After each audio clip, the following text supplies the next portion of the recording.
안녕하세요. 저는 2달 뒤 결혼식을 올리는 28살 예비 신부입니다. 저와 결혼할 예비 신랑을 편의상 남자친구라고 말하겠습니다. 제가 진짜 너무 어이가 없고 경우가 없는 경험을 하게 되어서 이렇게 글을 쓰게 되었어요. 세상에 아무리 별의별 사람들이 다 있다곤 하지만 이렇게 미친 인간이 또 있을까 싶은 마음입니다. 저는 저와 동갑인 남자친구와 6년이 조금 안 되는 시간 동안 연애를 했고 대학 시절에 만났어요.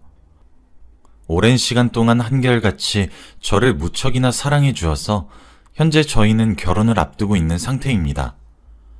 제 남자친구에 대해 설명을 한번 해보자면 제 남자친구는 객관적으로나 주관적으로나 참 잘난 사람입니다. 얼굴도 무척 잘생겼고 키도 180cm가 넘어서 엄청나게 크고 직업도 공무원으로 좋습니다. 게다가 제게 얼마나 자상한지 정말 하늘에게 감사할 정도로 제게 과분하다고 여겨질 만한 완벽한 남자입니다. 코로나로 인해 결혼식 일정은 몇 번 엎어졌고 2달 뒤로 결혼 날짜를 픽스했어요. 그래서 신혼집에 남자친구가 먼저 들어가서 살고 있습니다. 저는 주말이나 이런 날엔 신혼집에서 남자친구와 함께 자고 올 때가 종종 있긴 하지만 대부분 부모님 집에서 잡니다. 저희 아버지가 워낙 딸바보 기질이 엄청나셔서 결혼하고 난 이후면 평생을 남편이랑 한 집에 살 거니까 결혼 전까지만 엄마랑 아빠랑 지내자고 하셔서요. 그리고 저는 서울 상위권 공대를 졸업해서 지금 현재 알아주는 대기업까진 아니어도 복지도 무척 괜찮고 월급도 적당한 기업에 일을 하고 있습니다. 불경기임에도 불구하고 이쪽으로 운 좋게 이직에 성공해서 월급은 더 받고 일하는 시간은 더 적은 그런 황금 같은 밸런스를 유지하고 있습니다. 다 좋은데 하나의 문제가 있어요. 그게 바로 제가 이 글을 쓰게 된 이유입니다. 저희 팀은 소프트웨어 쪽을 담당하고 있어요. 대체적으로 저희가 하는 일을 하기 위해서는 웬만큼 머리가 돌아가야 합니다. 복잡한 부분도 많고 아무래도 프로그램 쪽을 다루는 일이다 보니까요. 수학적인 머리가 매우 중요합니다. 저희 팀엔 여직원이 저 포함해서 5명이 있어요. 그런데 이 중 1명이 정말 문제입니다. 팀에서는 제가 제일 막내입니다. 그 언니는 저랑 같은 사원으로 직위는 같아요. 그리고 대리님 2분, 과장님 1분, 이렇게 여직원들이 있습니다. 과장님만 유부녀시고 대리님 2분 다 저처럼 오래 만난 남자친구가 계시고 결혼 준비 중입니다. 그런데 여직원 중에서는 제가 2번째로 결혼을 하는 셈입니다. 그런데 그 이상한 언니 때문에 정말 죽을 것 같았어요. 그 언니는 얼굴과는 맞지 않게 굉장히 예쁜 이름을 가졌습니다. 편의상 민정이 언니라고 할게요.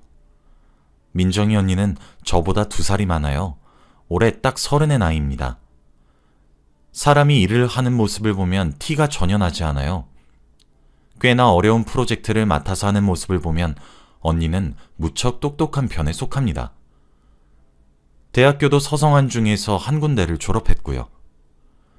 그런데 이게 일적으로 보는 것이 아니라 사적으로 보게 되면 사람이 되게 모자라요. 어리다고 해야 하는 건지 멍청하다고 해야 되는 건지 눈치가 없다고 해야 하는 건지 잘 모르겠지만요. 공감 능력이 없는 것 같기도 합니다.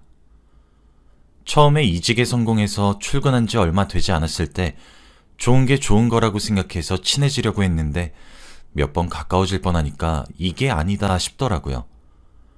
그래서 선을 긋고 사적으로는 친하게 지내려 하지 않으려고 하고 있어요. 그런데도 그 언니는 참 제 발목을 여러모로 잡고 있네요. 때는 지금으로부터 딱 6개월 전에 일어났습니다. 회사에서도 제가 결혼을 약속한 남자친구가 있다는 사실은 알고 있었지만 실제로 만나거나 하진 않았어요. 그런데 6개월 전에 저희 커플의 5주년 기념일이 있었습니다. 그래서 저도 회사에 오랜만에 하이힐에 화장부터 옷차림까지 풀세팅을 하고 갔고 부장님께서 오늘 어디 가? 오늘 너무 예쁘네 라고 칭찬도 해주셨어요. 그래서 저도 네, 오늘 남자친구랑 기념일이어서 스테이크 썰러 가기로 했어요 라고 대꾸했죠. 그런데 제 남자친구가 좀 로맨틱한 사람입니다. 그날 유명한 레스토랑 앞에서 보기로 약속했었는데 제 퇴근 시간에 맞춰서 회사 앞에서 절 기다리고 있더라고요. 당연히 남자친구도 정장에 머리도 손질해서 안 그래도 잘생기고 잘난 남자였는데 더욱 잘생기고 잘난 상태였죠. 그리고 제 몸만한 장미꽃다발을 안겨주며 애정 표현을 해주더라고요. 저희 퇴근 시간은 6시 정각이었는데 저는 시계의 분침이 12 숫자에 도착하자마자 벌떡 일어나 사무실을 나와서 뒤에 저희 팀원들이 있다는 사실을 몰랐는데 뒤에서 제가 꽃다발을 받는 것을 다 지켜보고 계셨더라고요. 조금 쑥스럽기도 하고 부끄럽기도 하고 민망하기도 했지만 박수 소리에 모르는 척을 할 수가 없었고 그렇게 제 남자친구를 소개하게 되었습니다. 선남선녀라고 덕담이 오고 갔어요. 오늘 맛있는 거 먹으라는 말도 듣고 그렇게 전 왼손에는 엄청 큰 꽃다발과 오른손에는 남자친구의 손을 잡고 차를 타러 갔어요. 그날 그렇게 행복하게 하루를 마무리했죠. 그런데 다음날 회사에 가자 직구준 상사들은 남자친구가 사랑꾼이라면서 막 저를 놀려대더라고요. 그게 또 제 남자친구를 칭찬하고 절 부러워하는 말이다 보니 그렇게 싫진 않더라고요. 그런데 민정이 언니가 그날부터 제게 자꾸 제 남자친구의 신상을 캐물어 오더라고요. 직장은 어디에 위치해 있는지, 무슨 일을 하고 있고 생일은 언제고 이렇게 사소하고 디테일하게 말이에요. 처음엔 저도 저를 띄워주려고 하는 건가 싶어 이것저것 물어보는 말에 아무런 생각 없이 대답을 해줬어요. 그러면서 자신도 그런 남자를 만나보고 싶다 뭐 이런 소리를 하길래 언니도 좋은 분 만나서 결혼하실 거예요 라고 대꾸를 해주고 있었어요. 그런데 어느 날부터 그런 남자를 만나고 싶다 해서 네 남친 뺏고 싶다로 바뀌더라고요. 그것도 많은 사람들 앞에서 대놓고 웃으면서 말을 하니까 진짜 어안이 벙벙하더라고요. 남자친구에게 말했더니 그냥 자기가 부러워서 장난이 좀 과하게 말이 나온 건 아니야? 라고 하더라고요. 저도 그런 건가 생각했는데 점점 말하는 꼬라지가 선을 지나치게 넘기 시작했죠. 그러던 어느 날 저희 팀 여직원 대리님 두 분이 절 따로 불러내더라고요. 무슨 일인가 했는데 아무도 눈치채지 못하게 나오라고 하더라고요. 그러면서 저한테 해주는 이야기가 민정 씨에게 너무 얘기하지 말아요. 저렇게 코치코치 캐묻는다고 해도 끝까지 대답하지 말고. 우리도 알아요. 민정 씨가 대답해 주기 전까지 계속 물어본다는 거. 근데 그래도 대답해 주지 마. 다 소윤시위에서 하는 말이에요. 민정 씨, 좀 정상은 아니거든. 알았죠? 괜히 긁어부스럼 생길까 걱정돼서 우리가 말해주는 거예요. 라고 하시더라고요. 그러면서 하는 얘기가 민정이 언니가 찍접대고 다닌 사람이 한둘이 아니라는 거예요. 심지어 제가 이직을 하게 된 것도 이곳에 일하시던 분이 그만둬서 자리가 생겨서 이직을 할 수 있게 되었고 그때 일하시던 분이 훤칠하고 잘생기고 제 또래의 남자 사원이셨는데 민정 언니가 마치 자신의 애인인 양 굴고 이것저것 간섭하고 퇴근길에도 쫓아가고 등등 온갖 스토커 짓을 일삼았고 그 직원분이 견디다 못해 퇴사하시게 된 거였다고 하더라고요. 그래서 이번에 사람을 구할 때 일부러 여자로 뽑은 거라고요. 제가 진짜 아무것도 모르고 행동하는 것이 너무 안타까워서 몰래 귀뜸해주는 거라고 하더군요. 이거 말해준 거 알면 민정이 언니가 자기들한테도 뭐라고 할 게 분명하니까 조금씩 멀어지라고 조언도 해주시면서요. 와, 진짜 이야기 듣는 내내 턱이 빠지는 줄 알았습니다. 하도 어이가 없어서요. 그때부터 정확하게 보이기 시작했어요. 저한테 남자친구가 오늘 데리러 오는 건지 물어보거나 남자친구는 지금 뭐하고 있는 건지 물어보거나 일거수일투족을 알아내려고 하더라고요. 저는 휴대폰을 잠금을 걸어놓거나 하지 않습니다.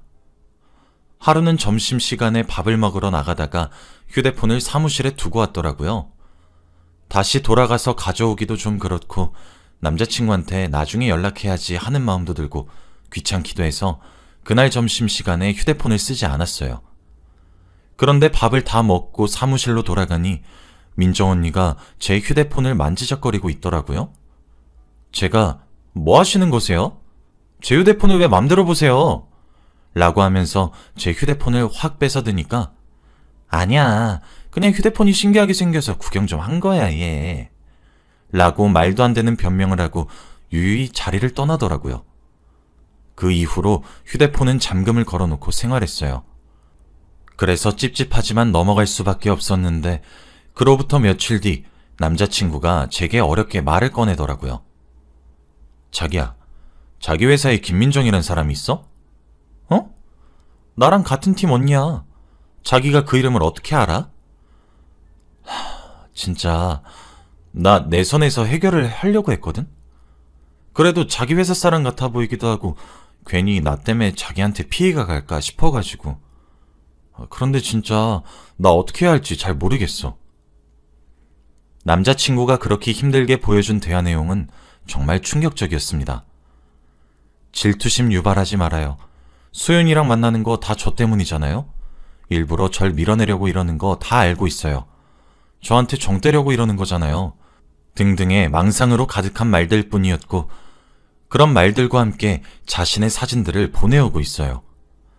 남자친구는 그런 연락에 사적으로 연락하지 마세요. 한 번만 더 연락하시면 차단하겠습니다. 자꾸 이런 식으로 연락하시면 신고하겠습니다. 등으로 일관되게 거부하고 있었어요. 그런데 남자친구의 고민은 거기서 끝이 아니더라고요. 처음에 민정 언니가 절 끈질기게 붙잡고 묻는 말에 다 대답했었던 것이 화근이 되었던 것인지 남자친구의 일터 근처에 숨어 있다가 걸린 적도 여러 차례고 볼 일이 있는 척하며 남자친구 일터에 들리기도 하고 남자친구 일하는 곳에 자신이 여자친구라고 유언비어도 퍼뜨렸다고 하더라고요. 게다가 저와 데이트를 하거나 함께 밤을 지새우는 날이 되면 어김없이 저희들을 찍은 사진을 보내면서 일부러 저한테 정 떼려고 이렇게까지 해야 하나요? 그냥 우리 만나요. 우리가 만나서 사랑하면 되잖아. 라고 문자도 보내왔더라고요. 제 남자친구는 이 모든 것들을 약 3개월간 시달렸어요. 어쩐지 머리도 빠지는 것 같고 살도 빠지는 것 같아 걱정스러웠는데 원인이 그 언니였더라고요. 진짜 기도 안 차서. 남자친구가 강경하게 대해볼까 생각도 했지만 아무래도 제 직장 사람이다 보니까 제가 불합리한 대접을 받게 될까봐 제대로 맞서지도 저한테 솔직하게 말하지도 못하고 혼자 끙끙 앓았더라고요. 다음날 날이 밝자마자 저는 아침 일찍부터 출근을 했고 민정이 언니가 오기만을 기다렸습니다.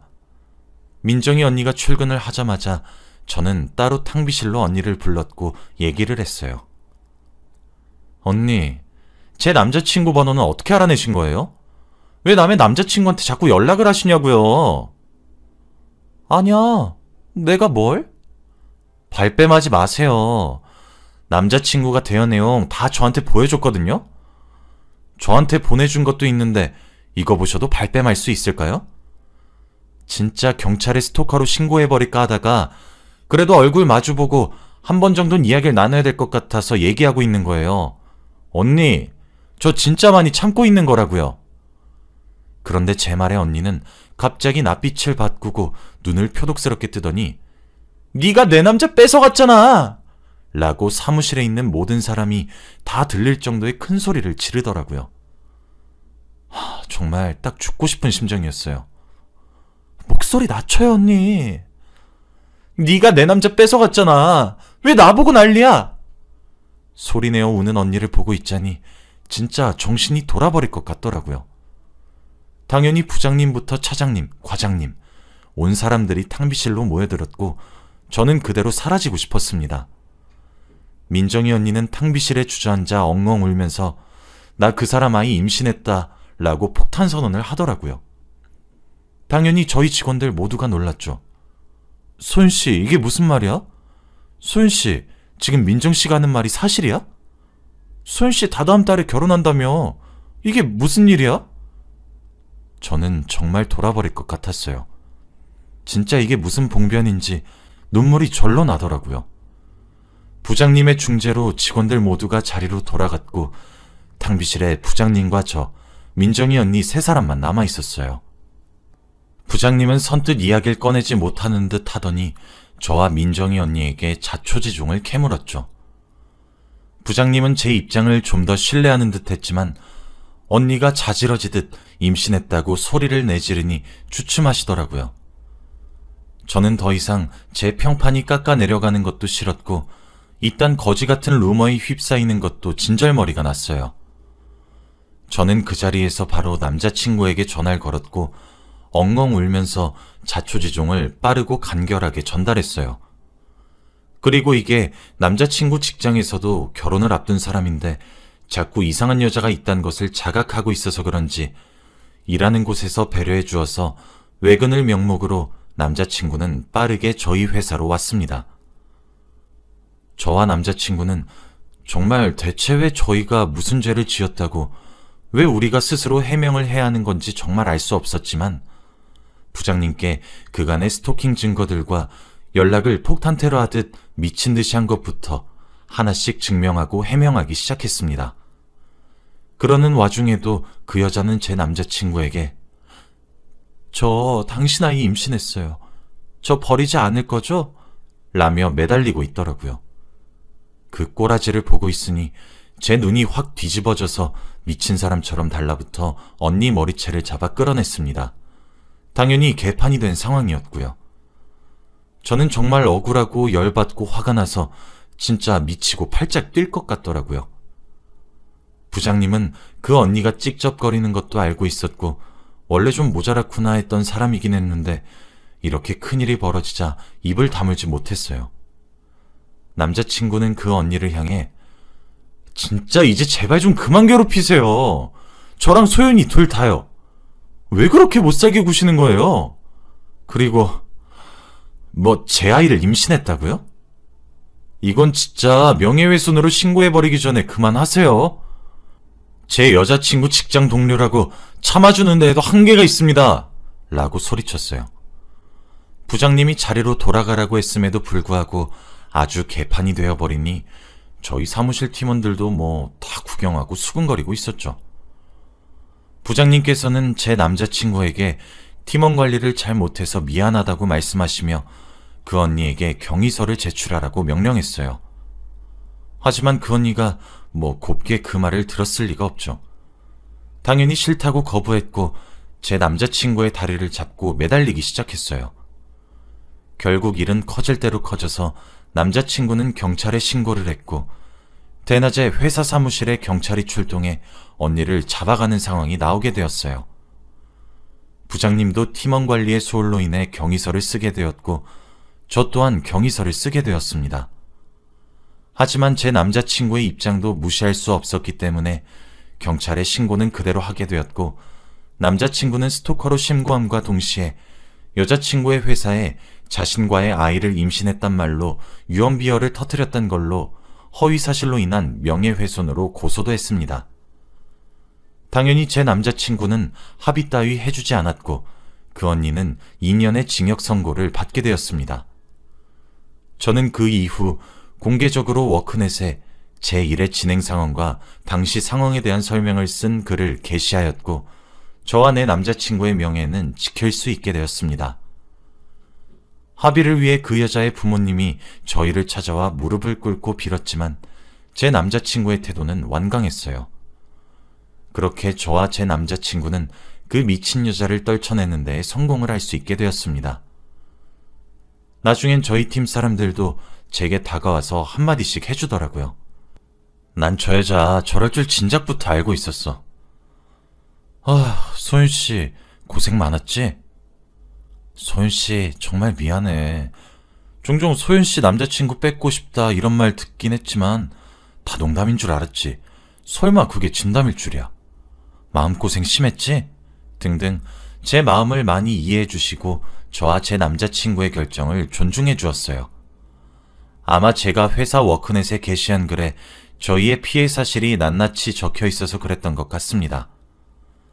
당연히 그 여자는 회사에서 해고 처리가 되었고 저와 제 남자친구는 지금 행복하게 함께 지내고 있답니다. 정말 세상에 미친 사람들이 아무리 많다지만 그 여자만큼 미쳤을까 싶기도 합니다. 미친 사람은 그냥 애초에 마주치지 않는 것이 훨씬 더 좋은 것 같습니다. 이미 엮이게 된 이상 구정물 싸움이 되는 건 순식간이니까요. 여러분들도 모쪼록 좋은 사람들과의 만남만 있으시길 바랍니다. 제 이야기를 들어주셔서